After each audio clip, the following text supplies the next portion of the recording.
আজ বৃষ্টির দিনে খিচুড়ি, আলু ভাজি আর লাল লাল চিকেন, ঠিক আছে?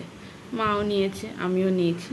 কিন্তু সব থেকে অবাক করার দিন হচ্ছে আজ বাইরে বৃষ্টি নেই, নো বৃষ্টি।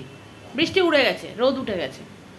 তা বৃষ্টি উপলক্ষে যে খিচুড়ি হয়েছে, সকালে বৃষ্টি হচ্ছিল কিন্তু এখন আর বৃষ্টি নেই, বৃষ্টি শেষ। আমার মা অনেক আবহাওয়া দপ্তরকে জিজ্ঞাসা করেছে নাকি, সে বলেছে নাকি যে বৃষ্টি হবে, নিম্নচাপ হবে। কোথায় নিম্নচাপ, কোথায়?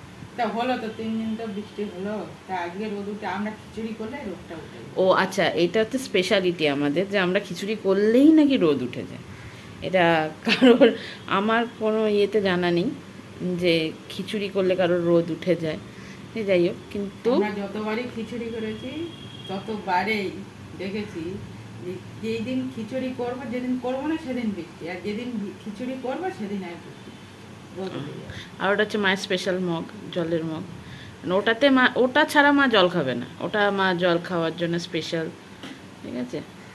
আর আজকে আমরা খিচুড়ি এনজয় করি, খিচুড়ি, আলু ভাজা আর সাথে লাল লাল চিকেন। আহ, হেভি আছে। হেভি একদম ঝাল নুন, আলু ভাজার সাথে একদম জমে ক্ষীর।